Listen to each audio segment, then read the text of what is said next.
Praise God. Good morning, Posim. Good morning! Good morning. Indeed, we serve an awesome and joyful God. Amen to that? Amen. Okay. Praise God. Of course, we want to praise the Lord for the life of our worship team. Palakpakan muna natin. Okay? Praise God for their life. Also for our tech team, creative team, maraming salamat sa buhay na. Okay. At the same time, yung ating mga kuya at ates, of course, maraming salamat. Okay? Of course, we also want to welcome all of our guests this morning, lahat ng aming bisita. I have a special guest this morning who's very dear to my heart. My dad and mom is here. Maraming salamat, always supportive. And those sa online natin, I'm pretty sure all of you are excited this morning, as I am. Paano po sa inyo, mga kapatid? Ang sermon natin this morning is about joy. Tama? Yeah. Tama. Excited tayo. Okay? Excited tayo. Can I ask a favor from you? Okay lang ba? How do you want me to run this sermon? Marami akong slides, around 20 to 30. Hindi, actually 20 lang. Okay? Or you want just to enjoy this moment with the Lord as He reveals how to have that unshakable joy in you. Amen ba? Amen. Amen. Taas sa kamay, gusto mag-enjoy. Praise God. Praise God. Dahil we have a joyful God, a generous God, okay? Meron tayong konting activity gagawin. Yan. Okay? So we have a couple of gifts here. Yan. Nandito sa harapan. Siguro nagugulat kayo, may regalo dito. Now, ang tanong ko sa inyo, okay? Sinong una magtaas ng kamay? Bibilang ko 1, 2, 3. Makakatanggap ng gift. Yan. So, hintayin natin mga ushers. Tignan natin. Okay? 3, 2, 1 ha? 3, 2, 1! Sino? Ayan! Si Mona. Sister Mona, come here. Praise God.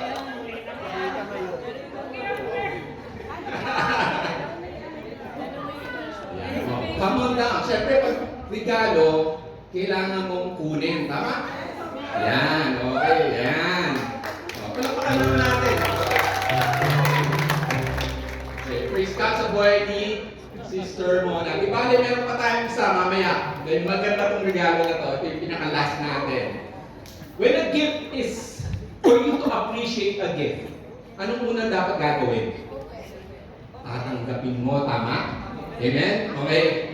Pag tinanggap mo, next anong gagawin mo? Bubuksan. Siyempre, na naman tignan mo lang isupot, di ba? Yung cover, di ba? Bubuksan mo. And after binuksan mo, anong gagawin mo? Diba? Thank you. Kaya appreciate mo. Amen. And I think when we look back during the first Christmas, maganda yung sinabi nung angel. And I think you should remind all of us in Luke chapter 2 verse 10. I bring you good news of great joy. Hindi lang joy, ha? Great joy that will be for all the people. Wow. Okay? Pero kung tinignan natin, parang halimbawa Pasko, lahat pagod, lahat stress. Okay? Tingnan yung katabi nyo. Mukha ba joyful? O baka stressful? No amen? Okay, no amen? Okay. Now, dahil nga, bakit? Ang dami circumstances. Diba? Now, ang tanong ko, iba pa sa atin ganito? Yan, Grinch. Grinch. Sino ang pala ng Grinch? Diba? Parang ano, diba? Parang against Christmas, grumpy.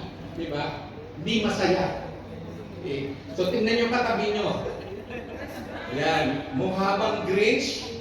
O, tapahin yung katabi nyo. Okay? Your left. Tap the person to your left. You say, kapatid, hindi ka mukhang Grinch. Mukha kang anghel. O, palapakan natin Panginoon. Praise God. And then, of course, in Grinch, parehong character to portrayed by Jim Carrey. Okay? Si Yes Man naman, joyful siya sa lahat ng bagay. Yung mga itsura niya, di ba? Yung mga ganitong tao, di ba? Kung nakita mo, infectious, di ba? Ganun siya. pero iba yung foundation ng happiness niya. I think in the same context in the world, iba definition ng joy. And what we want this morning is an unshakable joy. Amen ba? Gusto ba natin yun? Amen! Amen! Praise God! Palapakan natin, Panginoon!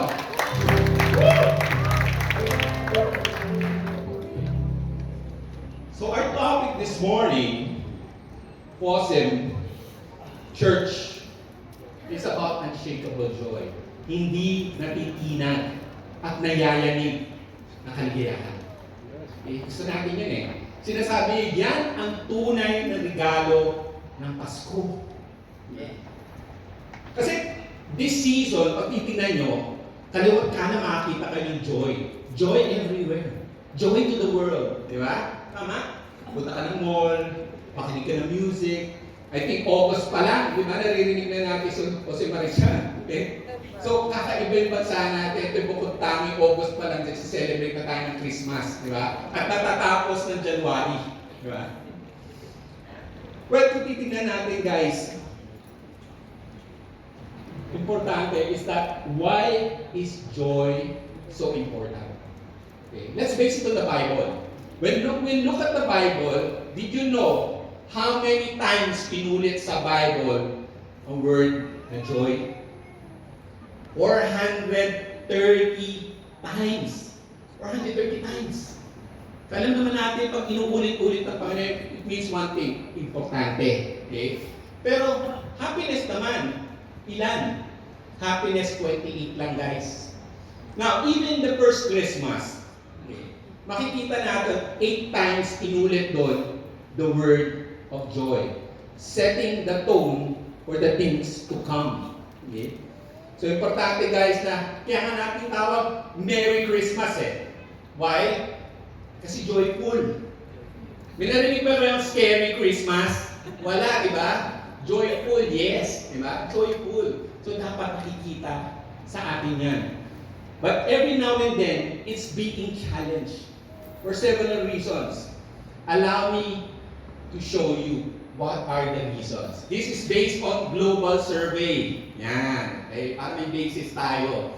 Ano ba ang reality during Pasko? And I think lahat tayo makaka-relate dito. Okay? Una, number 1, 25% daw nag-overspending.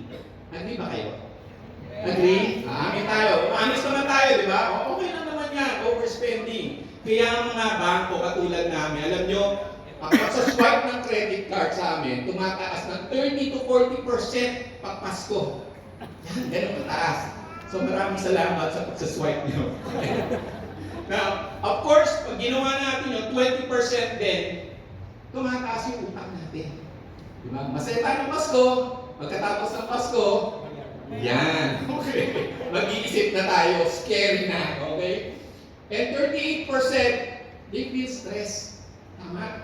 Financially, ako, ang dami namin, may Noche Buena, may Christmas party, kailangan may gastos ako dyan, may kakalap akong pera dyan. Yung preparation sa pamilya, endless parties, reunion, lahat ginagawa natin. Nakaka-stress. Nakaka-stress ba? Relate? Yan. Okay. 33 naman percent. Malungkot sila kasi minsan nag-iisa sila sa Pasko. Sa mga single natin, sino mga single natin dito? Taas sa kamay. Ayan, mga singular, huwag kayo mag-alala. You have the Lord and you have us. Amen. Okay. Nalapakan natin ang Panginoon. And 76%, eto, gulat ako. Arguments sa pamilya. Ano bang kulay ng ano yung pambalot dyan, di ba? Gusto ko kulay, gusto ko blue. Yan, pinag-aawayan yan. Di ba? Saan tayo dadalaw? Pinag-aawayan yan. 76. Ano na? Anong kakainin, di ba? Kaya kung may gusto nyo kakainin, pupunta tayo sa bahay ni Sister Didi. Okay, praise God. Anong ihahanda? Okay, praise God. Agree ba kayo dito? Okay, agree, di ba? Kasi nakaka-relate tayo lahat eh. Oh, to be honest, when I was looking at this, na-convict din ako. Oh nga, no? Toxic na talaga. Okay? Now, so, what is joy? Ano ba joy? importante ma-define natin based on the standard of the Lord, not based on worldly standard. Okay? Sinasabi nila, people are pursuing happiness. Diba? May movie yun? In the pursuit of happiness. Diba? Pero kung titignan natin, people are looking at happiness in so many things. There's a research, guys. Noong year 2000, pag naghanap ka ng libro about happiness, 200 lang. After 10 years, after 15 years, ilang books na? 20,000. So it means to say one thing. People are looking for happiness.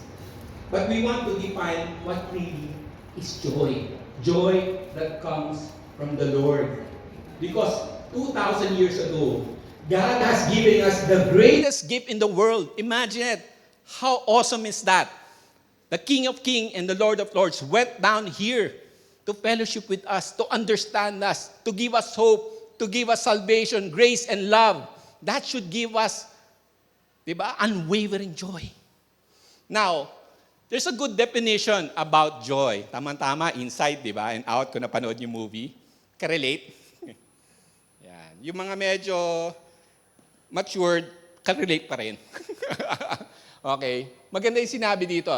Ang meaning ng joy, joy is the settled assurance. In other words, settled. Guaranteed. Walang duda.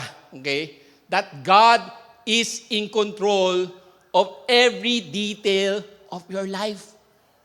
Amen ba? For me, hearing this gives me what? Joy. Palakpakan natin, Panginoon. A few days ago, actually, nung Friday night, when I was going home, traveling, I want to go home dahil sunod-sunod yung mga events. And then, what happened is that, all of the sudden, I was near Mega Mall area, and narinig ko, malakas daw, woo! Boom! Gumanon.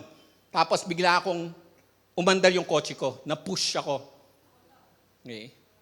And then when I went down, this is what happened. Okay? A pickup hit a 10-wheeler truck that hit me sa likod ng sasakyan ko. Okay? And then, kinapakan sa sarili ko, okay naman ako, di ba? So, I know in my heart that I have the assurance of the Lord. And I went down. Kasi itong pickup na to umuusok. Kaya lumabas ako agad, kinuha ko yung tao, hindi mabuksan yung pintuan. Umuusok na siya. Okay? And then pinalabas namin siya sa likod. And then, doon ko nakita that the Lord is so good, aside from keeping me safe. You know what? Umurong yung kotse ng 1 feet. And to my surprise, di ko muna tinignan yung bangga kasi inisip ko, nako, laki nito. Sure ako. Okay? And the Lord is so good because wala halos nangyari sa likod ng sasakyan. Praise God. May konting mga dent lang pero hindi nyo makikita. Praise God. So that's the kind of assurance that we have in the Lord. Diba? Proprotektahan tayo in every detail ng ating buhay. Amen? Okay. Palakpakan natin, Panginoon. Woo! Okay. So, of course, sa Bible, sa Greek word, translate nila ang word ng joy to chara. Okay? Hindi achara. Chara. Okay, okay. Chara, which means gladness or favorable circumstances. Sa Old Testament naman, pag tinignan natin, okay, ang presensya ng Panginoon, there's joy. Kaya nga doon nga shout for joy. Amen? Sa New Testament naman, okay, it's part of what? The gifts of the Holy Spirit. Okay? Okay. Gifts of the Holy Spirit. Sinasabi dito sa James chapter 1 verse 2, consider it pure joy whenever you face trial. Okay? Sino gusto trial? Ayaw, di ba? Pero gusto natin joy. Tama? Okay. But you know what? We have a lot here na champion of faith. To glorify God, marami tayo dito sa Posim ganyan. Just to name a few, to God be the glory. Okay? We all know that Brother Elso, Sister Vicky went through a lot. But in spite of that, they're serving mightily in the ministry with what? with joy. Amen ba? Palapakan natin buhay nila. Hindi lang yan. Okay? Si Sister Ethel is here. We want to thank yung buhay niya. Although they were going through some difficult moments, but still, hindi magtitinag yung joy sa buhay nila. Amen ho ba? Praise God. Last but not the least, of course, my beloved father-in-law and my mom. Okay? I remember when my father-in-law had the 5 stage ng cancer. Okay? And every now and then, I was asking him, Dad, kamusta ka? And knowing Dad, ang sagot niya, eto, pogi pa rin. Pogi pa rin naman, di ba? Amen. Okay. Di ba? Saan ka makakakita nun, guys? Unspeakable joy in spite of overwhelming challenges. And that's the gift that the Lord is giving us this morning. Now, here's the good news, mga kapatid. Hilig naman tayo sa good news, right? The good news is that Christmas joy isn't about perfection or circumstances. It's about God's perfect gift to us. Amen? Palakpakan natin, Panginoon. Because He has given us in advance His gift. And that should bring a lot of joy to us. Now, we want to expand further. Anong difference ng happiness and joy? Okay? Happiness, it's more on external. Tama? Kaya happiness, what happens to you? Magiging masaya ka. Na-promote ka, may increase ka, may negosyo ka, maganda yung negosyo mo, nasagot ka ng girlfriend mo, nag-asawa ka, okay? Happy ka. Okay? That's external. It's like what? A thermometer. Nag-a-adjust lang do sa environment mo, sa circumstances mo. But ang joy is quite different. It's internal. Tama? It's a choice. It's a commitment. And it's eternal. Okay? Hindi siya naiiba sa thermostat. Diba? Saan ka nakakita mga tao, diba? Alam mo pinagdadaanan, pero pag nakita mo, nakangiti. It changes the landscape. Nakikita nila, iba to ah. Anong meron siya? Okay? It's the Lord that makes the difference. Amen ba? Marami tayo sa posim na ganyan. Amen? Okay, palakpakan natin, Panginoon. So here in John chapter 15 verse 11, ang sabi nito, I have told you this thing so that you may have joy. Diba? Joy that is what? Complete. Parang centrum. From A to Z. Kompleto. Wala ka nang hahanapin. Kasi pag nagbigay ang Panginoon, todo. Amen? Praise God. Now, we want to also learn and get inspiration during the first Christmas. May 3 destroyer ng unshakable joy. And we want to understand that. We should learn from them because sila mismo, before the birth of Jesus Christ, went through overwhelming challenges. Okay? And we could learn a lot from them. 3 yan. Baka you might not be aware, but the Lord wants to reveal that to you that so that your joy will not be stolen from you. Okay? The first, joy over fear. Yan. So sa inside and out, may fear tayo. Tama? Okay. Joy over fear. Here, it's about the story of Mary, the mother of Christ. Okay? Trust is the word here. To overcome fear is trust. Just to give you a backstory, Mary faced overwhelming fears. During that time, just to bring you back, ang lifespan ng tao noong time na yun, around 30 years old.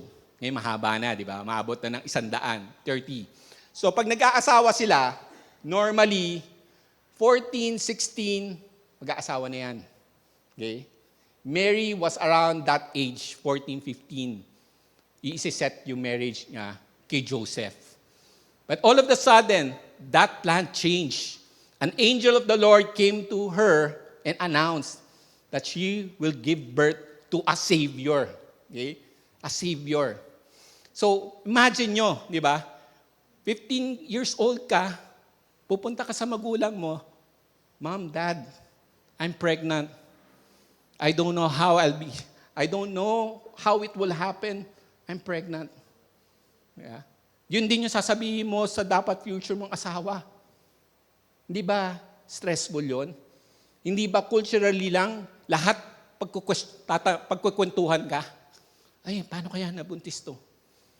Imagine the pressure. Noong time rin nun, guys, uncertain yung future niya. Di ba? Alam niya, he just depended on the word of the Lord. But saan siya ba manganganak? Di ba? Saan? Di ba? Sa manger. Tayo ba pag nabuntis tayo, gusto natin sa manger mag-anak? Wala kang titirahan, wala kang pupuntahan. And during that time, ang pressure mo, ang Savior, ang magiging anak mo. Grabe, di ba? Nasa balikat mo lahat. Tapos, nung time na yon, ang tyrant, na si Herod, hinahunting pa sila. So, patong-patong. But you will be shocked. Ang sinabi lang niya in Luke chapter 1 verse 38, I am the Lord's servant, may your word be fulfilled in me. Sana ganun rin tayo. Tama? Pag sinabi natin ng Panginoon, eto gawin mo, anak. Hindi tayo magpapatumpik-tumpik and we go ahead. Okay? Another, yung joy niya dito, makikita natin. Kinanta niya ito in Luke chapter 1 verse 46 to 47. My soul glorifies the Lord. Magagawa rin ba natin yon? If we're going through extreme problems, can we glorify God with joy? Or only in the moments that okay tayo? Now, what fears, Posim, are stealing your joy this Christmas? O kahit di Christmas. Okay? Pera ba? Career mo ba? Asawa mo ba? Kaibigan mo ba? But the Lord is telling you this morning, choose, diba? Joy. Surrender your fears to God and trust Him completely. Amen mo ba? Palakpakan natin, Panginoon. Praise God. Okay. So kapatid, si Mary, hindi siya biktima. She's not a victim. She was a victor in Christ. So tapakin nyo yung person in your right. Sabihin mo, kapatid, okay, you are not a victim. You are a victor in Christ. Amen. Okay, praise God. Second, joy over bitterness, pighati, o resentment. Okay? May ganda yung character dito, si Joseph naman. Kung ikaw naman, di ba, yung asawa, at nakaset na yung ikakasal na kayo. During that time, normally the marriage are being in advance settled na. Hindi lang kayo nagkakasama, pero consider magkasama na kayo in the face of the community. So imagine mo, di ba, lalapit si Mary, sasabihin niya kay Joseph, Joseph, buntis ako, hindi ko alam paano. Ano mapipil mo? You feel what?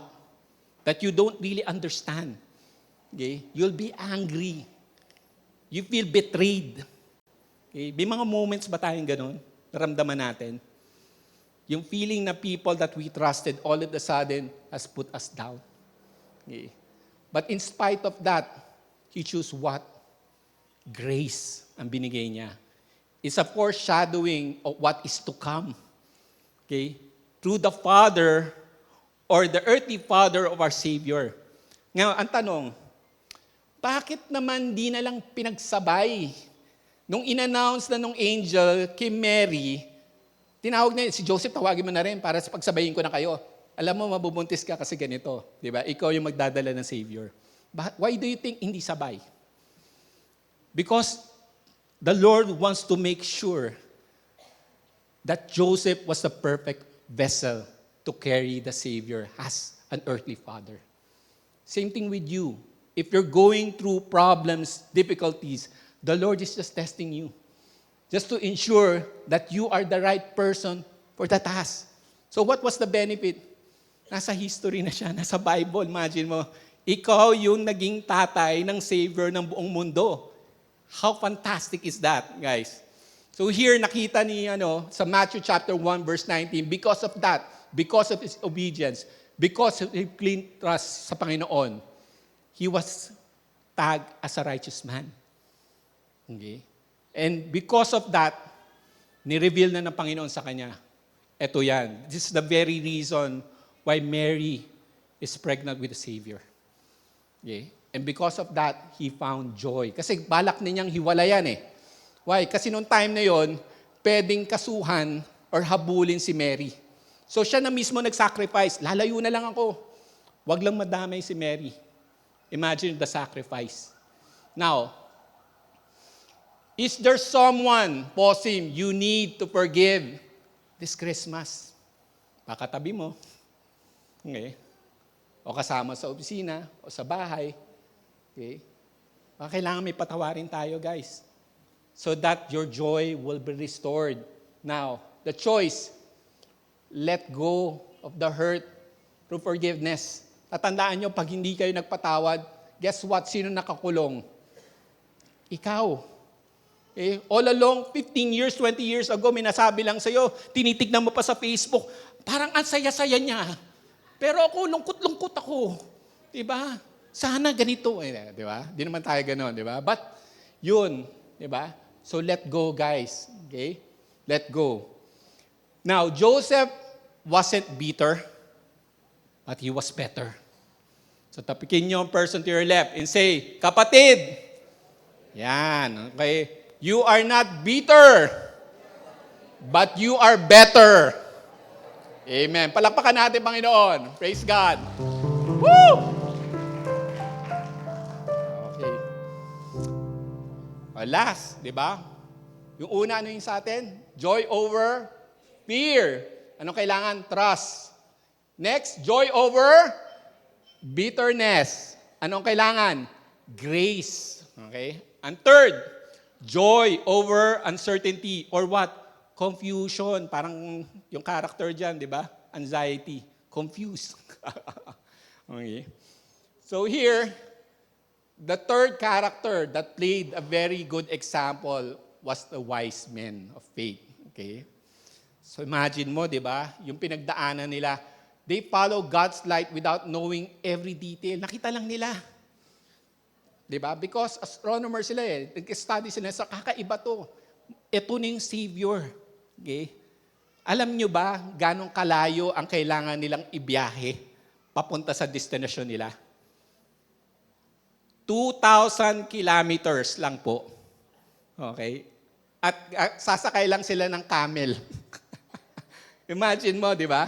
It will take them what? 4 months to do it. So in advance yan, nakita na nila. Okay? So just to give you a graphic example, ganong kalayo yun. From Metro Manila, pumunta ka ng Ilocos Norte, 4 na beses ka pa ulit-ulit na ganon. Di ba? Saya nun, di ba? Ang layo. Okay? Pero in spite of that, di ba? In spite of that, they just pursue it. Same thing with us, guys. When we saw the light through Christ, have we followed Him unconditionally? Kasi dito, ang ganda na sinabi na eh. Sa Matthew chapter 2, verse 10, when they saw the star, they rejoiced with exceedingly great joy. Di ba? May exceedingly na, may great pa, may joy pa. Okay? Ganun rin ba tayo? Yung first time that we met Christ in our life, I'm sure we had that exceedingly, that great joy in our hearts. Now, I pray that it's still there. And those who haven't come to know Christ this morning, He will give you later His greatest gift that you will ever receive this Christmas. Now, here makikita natin, in spite of that, trineten siya ni Herod. But sinundan pa rin niya ang Panginoon. And because of that obedience, they were able to witness the birth of Jesus Christ. Amen? Palakpakan natin, Panginoon. Ang tanong, Posim, are you confused about your purpose? Confused ba tayo? Tingnan mo yung katabi niyo. Mukha bang confused? Yeah, okay. Now, to give clarity to where you should be and find true joy, okay, choice is to walk by faith one step at a time. Hindi yan naiba sa flashlight, guys. Pag umaakyat ka sa bundok ng terrain, di ba? Paakyat, naman habang nangyayari, tumatakbo ka, di ba? Kundi malamang madadapa ka. Ang gagawin mo, titignan mo yung path, and then you take one step at a time. But you look at the light, and that's Christ. That's the Holy Spirit. That's His Word. That is available to all of you. Amen? Praise the Lord. Here makikita natin, ang mga wise men, wise talaga. Dahil sigurado sila. Amen? Now, tap the person to your right and say, kapatid, sigurado ka, basta na kay Lord ka. Amen? Palakpakan natin, Panginoon. Praise God. Hallelujah. Alright, matatapos na tayo. Okay lang kayo, guys? Are you enjoying? Praise God. Woo! Okay. So I want to share this story, okay? It's about the pencil maker. Okay? Once upon a time, habang gumagawa siya ng one of his pencil, isa kinuha niya at kinausap niya. Like a father to a son. Nagbigay siya ng advice. Ang sabi niya, you know, there are 5 timeless advice that I want to give you that will shape your future. The first one, sabi niya, you are capable of great things, but only if you allow yourself to held by someone's hand. Kailangan may hawak sa'yo. Ang pencil ho ba, nagsusulat mag-isa? Wala, di ba? Kahit magic pencil yan, walang ganon. Okay? Number 2, second tip. You'll experience painful sharpening. Okay? Kasi pencil, sinasharpen mo, tama? Kapag sinarpen mo, effective siya. Okay? So the greater the struggle, the greater the victory. Amen? Third advice, sinabi niya, you can correct your mistakes. Bakit? Ang pencil, anong meron? May eraser, di ba? Okay, pwede mong burahin pag nagkamali ka. And for us, we learn for our mistakes. Amen? Number 4, the most important part of you will always be what's inside of you. What is your priority? What is your value? Okay? What comes first in your life? That should never change. Is it God? Is it family? Is it work? And last, ang sabi niya, and no matter what you do, you must leave a lasting mark. You know, that pencil represents all of you. And those who are watching us, you are indeed a pencil in God's mighty hand.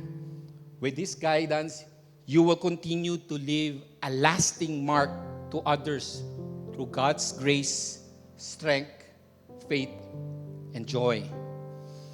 Kanina, nagbigay ako ng gift, right? Okay. And I think we have received several gifts in our lives. The best gift was 2,000 years ago when we received Christ. Amen? Today, I want to open this gift. Okay? This gift, parang hirap ng pagbalot. Binalot talaga ng matindi, di ba? Parang ilang balot to, ah. This gift is something different today. It's about time that we give ourselves to Christ. We are the pencil. And today, the greatest gift that you could give to Christ is your life. You want to find unshakable joy? It's already there. It's with you. More than 2,000 years ago, Christ has given you this. And now it's about time that you give it back to the Lord so that the Lord could give you His unshakable love. Amen? Praise God.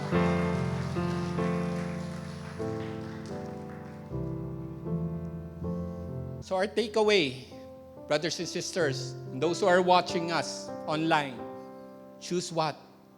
Joy. Okay? Joy. There are three things that I want to remind you, that the Lord is reminding you this morning. Trust God in all of your fears.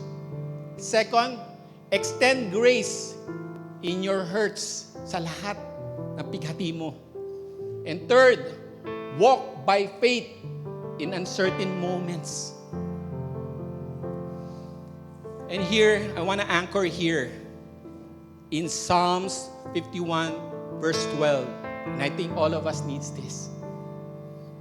He said, David shouted so strongly, Lord, restore to me the joy of my salvation. Today, I want to invite everyone. If even you accepted Christ in your life, but you feel there's this dryness in you, na nagkukulang yung joy, can you stand up? To those who are first time to come to know Christ, I want to invite you because you will receive the greatest gift of all time that money cannot buy. So can I ask everyone to stand up? Let's pray. Hallelujah. Hallelujah. Thank you, Lord, for this wonderful morning, oh God. Thank you for teaching us how to be able to receive that unshakable joy. The joy of having a settled assurance that you are in control in every areas of our lives, oh God. If in the past, oh God, Lord, we dried up because of so many things. Lord, we want to revive and restore the joy of our salvation this morning, oh God. And this morning, I want to invite you, follow these words and you will receive the unshakable joy of the Lord as a true gift of Christmas. Lord,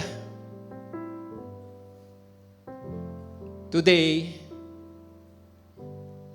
I want to put my life in your hands, oh God. I have sinned several times. I fall short in your glory. Lord, forgive me. And just like the pencil maker, oh God, Lord, you will do wonders as we accept you as our Master, our personal Savior and Lord. Take hold of our past, our present, and our future. Lord, we want to thank you, O God, for this greatest gift that you've given us through Christ Jesus. And those who want and claim and declare, receive the Lord this morning, can you shout, Amen, Amen, Amen. Praise the Lord. Hallelujah. Hallelujah. I want to end here. I started with a very nice verse in Luke chapter 2, verse 10. But allow me to paraphrase it. And I'll ask every one of you, diba, to read it and to shout it with me with great joy. Okay lang ba yon? Okay. Posim, we will bring... Ulitin natin. Okay, ang galing ng synchro ng taga-Posim eh. Di ba? Palakpakan natin, Panginoon. Okay, 3, 2, 1 ha, 3, 2, 1. Okay, 3, 2, 1. 3, 2, 1. We will bring the good news of great joy for all the people. Praise God, Posim. May you have an unshakable, joyful Christmas. Hallelujah. God bless you all.